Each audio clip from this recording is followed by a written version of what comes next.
મિત્રો જય માતાજી। મિત્રો આજે મારા ગામનું બામોલી ગામનું તલાવ આજે સલોસલ થઈ ગયું છે। મિત્રો આજે મારા ગામનું તલાવ ઘણા સમયથી ભરાણું નથી, એ આજે ભરાઈ ગયું। ફૂલ વરસાદ આવ્યો હતો તે આખા ગામનું તલાવ અમારું જે છે એ ફૂલ વરસાદ એટલે 1 વર્ષનું પાણી જેવું, એટલે કે આખું તલાવ ભરાઈ ગયું સલોસલ। ત્યાં ખરેખર આવો વરસાદ થાય, ભારે વરસાદ થાય ત્યારે જ અમારો તલાવ ભરાય। અમારા બાજુમાં તલાવના જોડે વડ છે, વડ એક કેશુભાનો વડ, એ વડે પણ જોઈશું આપણે।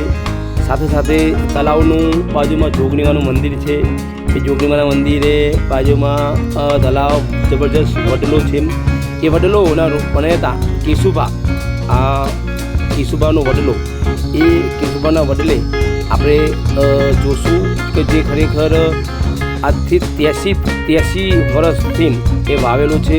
હાલ અડીખમ છે, એમ અડીખમ દેખાય એમ કે એક વડલાએ ઘણી બધી વડવાઈઓ, ઘણી બધા વડના થરિયા નાખી મોટો વડલું વટવૃક્ષ જે બનાવ્યું છે, જે ગામની બામોલી ગામની એક શોભા છે।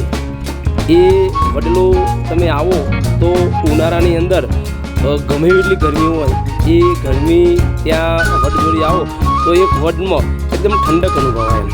ત્યાં ગામના વડીલો યુવાધન આ હોય તો ઉનાળાના દિવસે ત્યાં લોકો બેઠા હોય એમ, તો આ વડલો એટલો ઠંડક આપે છે। એ વડ જોઈને લોકો ફરી ઉભા રહ્યા છે એમ કે જોવા માટે ત્યાં વડની વરવીઓ કેટલી ફેલાયેલી છે એમ। ખરેખર ઘોર રાઉન્ડની અંદર વડલો બનાવ્યો છે।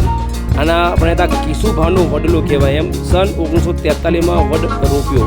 વૃક્ષારોપણના પ્રણેતા શ્રી સ્વઝાલા કેશરસિંહ જવાનજી છે। આ ખરેખર વડની ખરેખર ગામનું એક શોભા ગણાય એમ। તો એ વડનું થરિયું એટલું મોટું છે, મહાકાય, કે થરિયું તમે જુઓ ને ગોરમર ફરતો તમે ફરો તો 1 મિનિટ લાગી જાય એમ। તો એના વડવાઈઓ જો કેટલા વિસ્તારની અંદર વસેલો છે। તો ખરેખર અમારા ગામનો વડલો તમે આવો તો ઘડીક વડલા જોડી બેસી ઠંડક અનુભવજો એમ। અને અમારું તલાવ આખું સલોસલ, એ તલાવની અંદર પણ એના વડના ડાળખા પોકેલા છે। જો તલાવ અમારું આજે ઘણા સમયથી 2-3 વર્ષથી તલાવ ભરાણું નહોતું, આજે તલાવ અમારું છલોછલ ભરાઈ ગયું છે। તો ખરેખર મિત્રો તમે ચેનલ પર નવા હોય તો મિત્રો ચેનલને સબસ્ક્રાઈબર, લાઈક એન્ડ મિત્રોમાં શેર કરજો ખાસ। તો વડે એવા જયપાલસિંહ એ પણ વડે આવ્યા હતા, એ પણ એમને પણ વડનો ત્યાં બેઠા હતા। જય માતાજી, જય માતાજી, હા જય માતાજી।